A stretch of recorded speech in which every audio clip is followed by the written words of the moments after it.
It's Richard from FunFitAdventure. We've just arrived in Lucinda today, which is about an hour and a half north of Townsville and in Queensland. And we're here because we want to walk the Thorsborne Trail, which is on Hinchinbrook Island. And Hinchinbrook Island's a national park, so only allows 40 people to be on the island at any one time to undertake this hike. So, so this is something that we've been wanting to do for a little while, and so we've had to sort of plan this in and get here.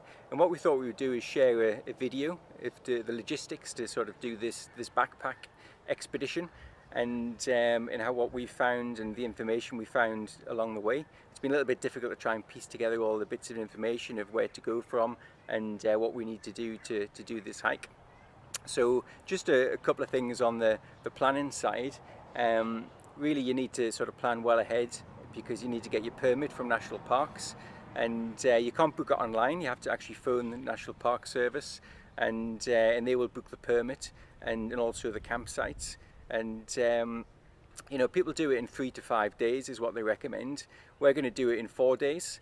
Other people do it in a little bit longer, even over the 5 days. But we're going to stick to the middle, go for the 4 days, and see how that goes. And we'll keep a little video log along the way, and do a little video each night and see how the walk's gone each day and what the campsites are like on the island. And we'll piece all that together when we get back and share it with you. And we'll also share on our blog review all of the information on how you go about booking this. And the next thing you really need to think about is how to get there. So we're using Absolute North Charters, and it's John from Absolute North Charters who's taking us across there tomorrow. Great little company based in Lucinda, and certainly a great base to do the walk from. And we'll head up to the north side of the island tomorrow, which is about an hour on the ferry, and then we'll get dropped off, do the walk from north to south, and then on the south side John will pick us up, and it's about a 15-minute ride back across into Lucinda, and then we'll have another night in Lucinda and then head off again. So what we thought we'd do is show you around where we're staying tonight. So you can see in the background here we've got the dot trailer, and we decided that we'd spend the night tonight in the Lucinda fishing lodge. We thought that would be a much better base for us. It means we can sort out all the gear, get the backpacking gear, the rucksacks packed, and get ready to go for an 8 o'clock start in the morning. So you can see we're parked up in a nice big space here. The guys at the fishing lodge are used to people coming with boats, and of course you could bring your trailer, your caravan, plenty of space in the car park. We're actually able to leave the trailer here while we head off onto the island for 3 nights, and then we'll come back and stay for another night in the fishing lodge. So let's show you around and see what we've got here. So there's a number of apartments on either side in the fishing lodge, all self-contained, and nice little jetty out the back. You've got your barbecue area, a little picnic area out the back here, and lots of facilities if you are coming fishing. Works really well, but it's also a great base to use if you're coming out to do the Thorsborne Trail like we are. Now in the morning, we just had a chat with John from Absolute North Charters, and he's going to pick us up from the jetty at the bottom here, which is brilliant, and then we'll head across. You can see the island in the distance. We'll head across to Hinchinbrook Island, so and then head across to the north side, walk to the south, and then we'll come back around in 4 days' time. So this is our base for tonight. So go and have a little look around. So let's go and have a little look inside.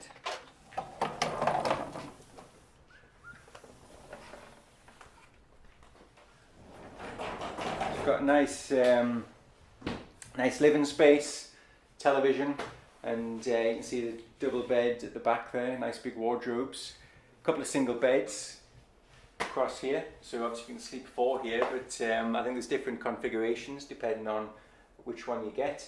And then there's a nice kitchen around the corner, so you can base yourself here for a while really. pretty much self-contained, got everything you need, and then the bathroom around the corner. So so that's pretty much it for tonight. We've spent our time today sorting out all the gear, so we'll pop that onto the video and pop that on next, so you can have a look at what we've packed, and then we'll continue on with the video once we get onto the island. Hi, we're back to have a look at the gear that we're going to be taking on the Thorsborne Trail, and we've laid it all out on the beds. This is my bed, all the gear I'm going to be taking here, and then we've got Sarah's gear all laid out behind. And we often do this before we head off backpacking, make sure we've got everything, and make sure we're not carrying too much. And what we've done is we've taken a few pictures of this, and we'll put up a gear list on the blog site of what we're actually taking on the backpack, which might be useful for you. So I'll just have a quick look along and see what we've got before we pack our 2 backpacks. So of course we've both got our backpack rucksacks down here, and we'll show you them later on in the trail.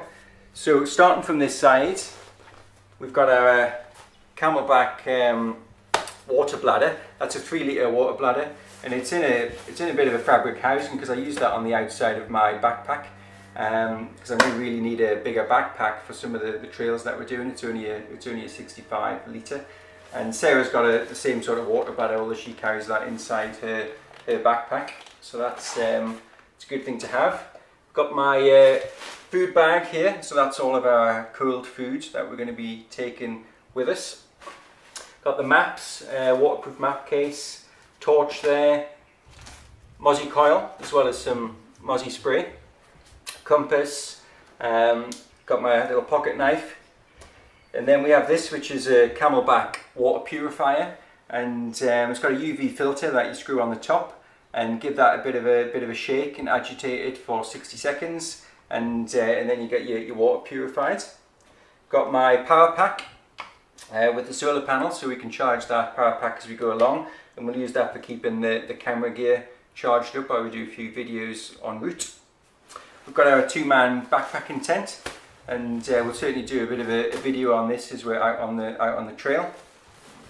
And then we've got our sleeping gear, so pretty big sort of mats that we've got. We are going to try and look at getting some lighter weight ones of these when we can, but we can have a look at those later on as well. Very small down sleeping bags, which are really good. Little pillow and sleeping bag liner. Got the first aid kit here, and little rucksack which pops into this bag. So when we do the side trips and pop up some of the mountains, we can actually pop this on and leave our backpacks down at the bottom of the trailhead rather than take them all the way up. Rain cover for the rucksack. Absolute must, I think. And then we've got our little toilet bag here, which has got the toilet shovel in, some paper and hand sanitizer, all in this little bag, which will hang on to the back of the backpack. Toiletries kit, just there for both of us in that little bag. We've got some snacks in the tubes here. Our personal locator beacon, so that's our emergency beacon we can set off if we get into real trouble. And some spare batteries for that, as well as the torch I've got. We've both got walking poles. These aren't the lightest of poles to take. Sarah's are a better design than these ones, but they're pretty good. Takes a lot of the weight off the knees as we go along. And then the clothes. So clothes wise, I've got some gaiters here, Paramour gilet overlay that we've got there, and my Paramour lightweight waterproof. 3 pairs of socks. So the trail is 4 days, but I always find socks really important to keep the socks changed and save any blisters. Couple of short sleeve base layers for the days. I've got a windproof layer for the evenings and to stop the mozzies biting, and also another base layer, with long sleeve base layer here in case it gets a bit cold. Got the cap to keep the sun off, and walking shorts, walking trousers, little hats for when it gets chilly in the evenings, board shorts for a bit of swimming in the fresh water hopefully, towel, and three pairs of pants. So that's pretty much all the gear that'll go into my rucksack. Sarah's got a few little different things. I won't go through the same items. Very similar in the terms of clothes that she's got. She's got her different walking poles there. For our cooking, we've got the jet boil unit, which is here. A couple of gas cylinders, and Sarah's got the cooking equipment and plates and bowls in here. But everything else is fairly similar, apart from the Sarah's carrying the dry food bag, which is a bit bulkier.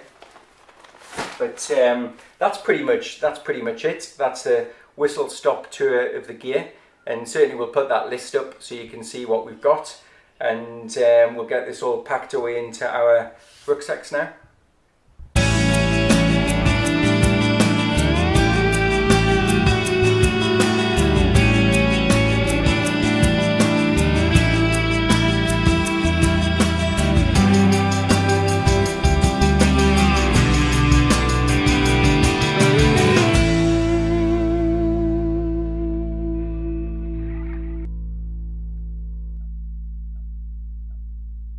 We've just arrived on Hinchinbrook Island, and at the start of the Thorsborne Trail, just on the boardwalk here, and thought I'd show you the map of what we plan to do today.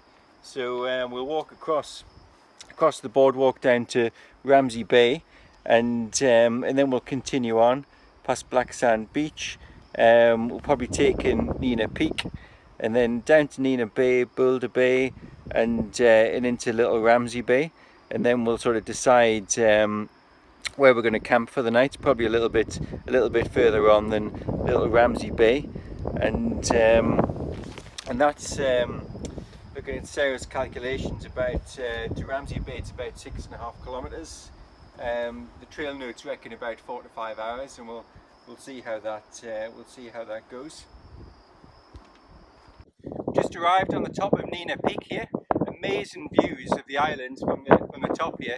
It's about takes about an hour from the saddle on the main track to come up here. It's a bit of a side trip, but definitely well worth it if the weather's good. It's and we took it reasonably easy, and we were chatting with a couple of other people on the way up. So that's about an hour from leaving the backpacks down on the saddle. And we've just brought we've got these great little day packs that wrap up just to a tiny little sausage from sea to summit, and we just whip these out and get some snacks and some water in, and then head off on the side trips. These are really handy to have if you want to take some things with you. So this is the top of Nina Peak, and now we're going to head back down to the saddle, down to Nina Bay, and probably grab some lunch down there, and then head onwards.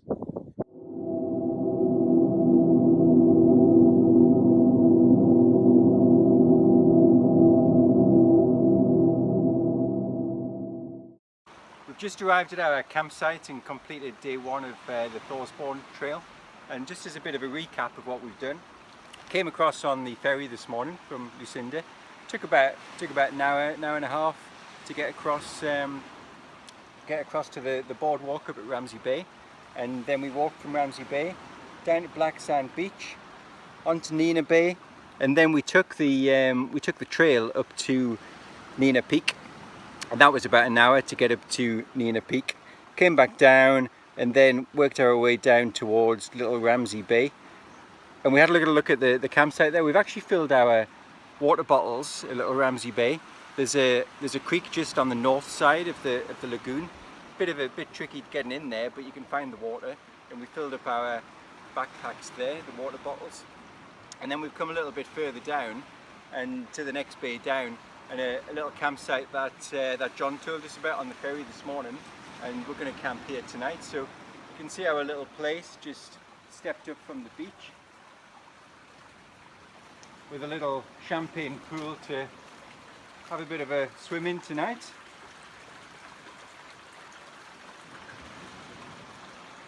So yeah, so we've done about, what was it today, Sarah? How much? It was 10k with the offshoots, yeah. About 10k, 10.6 altogether. 10.6.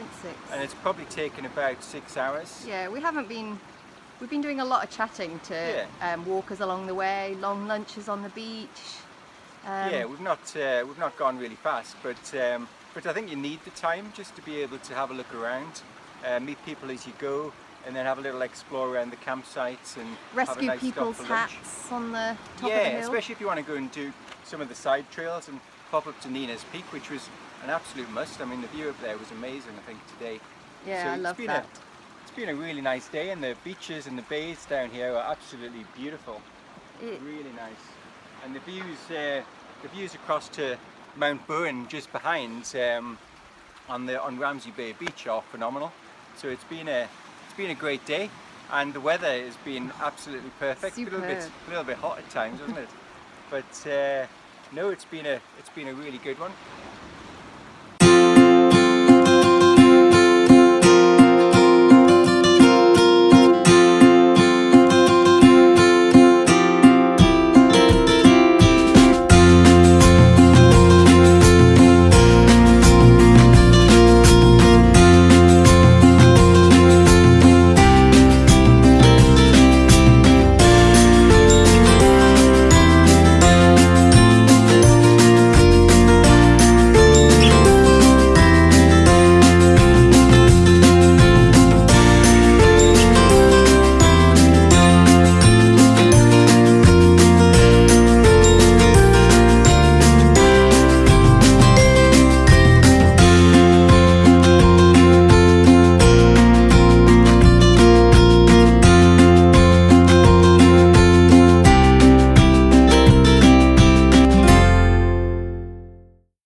Just arrived at Zui Bay, just walking along now to the campsite. Taken us about 4.5 hours. Yeah. And that was including popping down to Banksia Bay. Certainly worth a little side trip down. So we're heading along to the campsite now. We're going to set up camp and then head up to Zui Falls, collect some water for the rest of the night, and also hopefully have a swim. We'll see how that goes.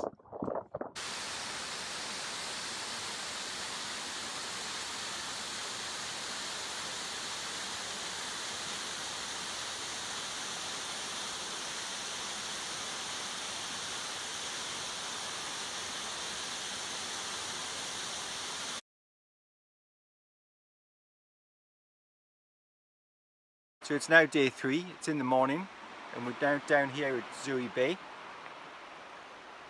It's a beautiful place to camp. Last night there was a prescribed burn and Mount Bowen was literally on fire. We could see the flames on the top of Mount Bowen and all the smoke covering it. Could have put some pictures of, pretty awesome sight really. So just as a recap of what we did on day 2, we'll have a look at the map here. Most people will camp a little Ramsey Bay or Banksia Bay. There is a beach creek crossing just south of Little Ramsey Bay, and at high tide you can't actually cross that, it's going to be flooded.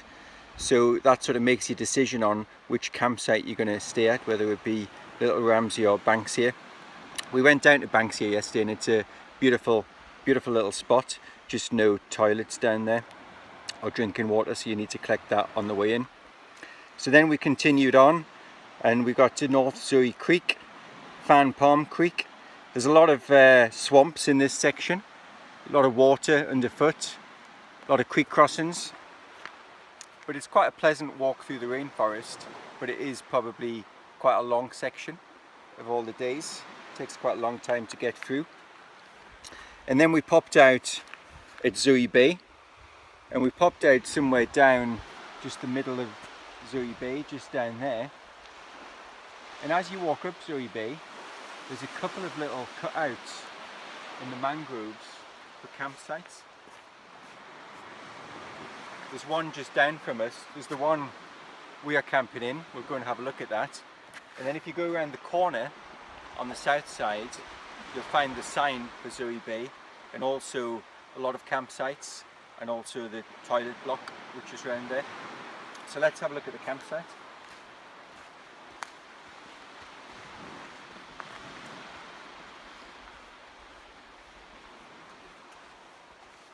We've just camped at the front here. Quite nice, gets the sun in the morning. And you get the breeze off the sea, keep some of the mozzies down. And a very big space, really big space. You could fit quite a few tents in here. Be good for a big group. Nice picnic table, and then we've got the rat-proof boxes, which you put all your food in the evening. So those boxes are on the other sides as well. And then you've got the drop pit toilets around the corner. Some of the sites don't have drop pit toilets, but you can see on the map which campsites do and which don't. And we find some people are leaving rubbish at the toilets. You need to take all your rubbish with you. Everything you bring in, you take out with you.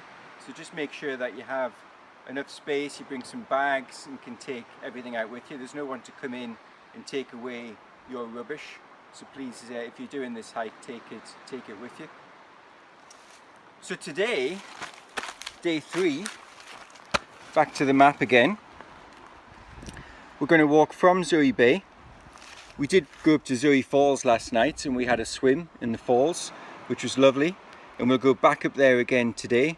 We'll pass by Zoe Falls and then we'll carry on, and we're going to camp tonight at Mulligan Falls, and also we'll take the side route and have a look down at Sunken Reef Bay as we go along.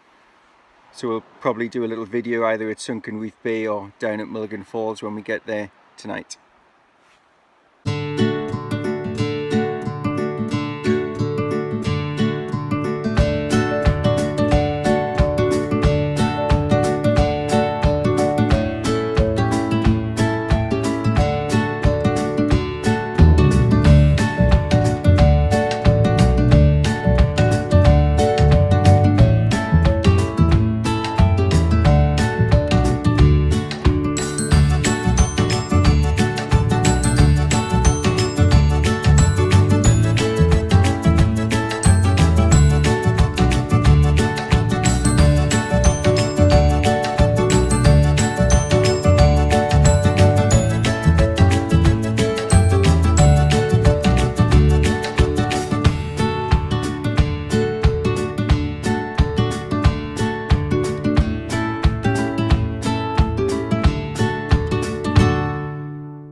Standing at the base of Mulligan Falls.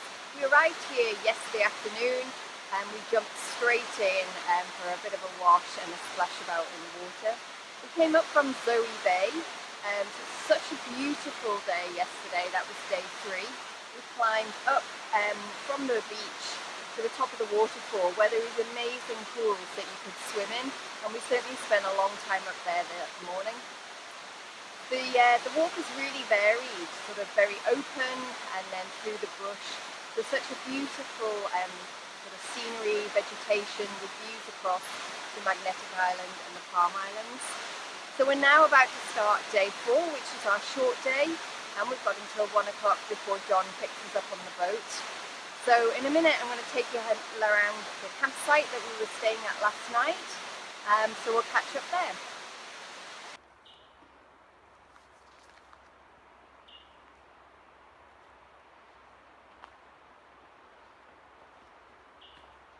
Hi, so we're back at the campsite where we stayed last night. As you can see, we've got the big Agnes up. There's a rat-proof box here as well, which is really handy. But it was so sad to see some of the boxes further down, absolutely full of people's rubbish and toilet paper, everything. Really sad to see. So come into the camp. There's a nice seating area here, which was lovely last night. We cooked up dinner, had a cup of tea before bed, and then planned the next day. So today we've got the final leg of the trip. So it's a 7.5 kilometre hike. It's expected to take about 2.5 hours, with the first 2.5k coming down here to the beach, and then we've got a 5k beautiful walk with a few creek crossings along the beach. We're expecting John to be there at 1 o'clock to pick us up.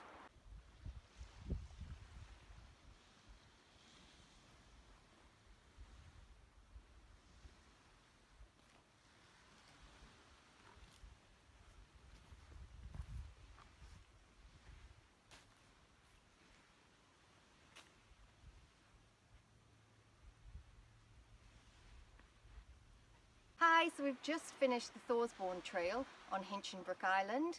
It's been 32 kilometres of varied terrain along beaches, the bush, granite outcrops. It's been an absolutely fantastic walk, and we certainly took advantage of the side trips as well. So here we are at the final campsite that some people might like to use at the start or the end of their trip. We're just waiting now for John to come from Absolute North Charters, and we'll be heading then back to Lucinda. So it's just a short trip, about 10-15 minutes on the boat, and we're back into the fishing lodge, and I can't wait for a hot shower and some fish and chips tonight. If you like this video, please jump on and subscribe to us at www.funfitadventure.com. Jump on our Facebook group, check out our Instagram and also our YouTube channel. Thank you.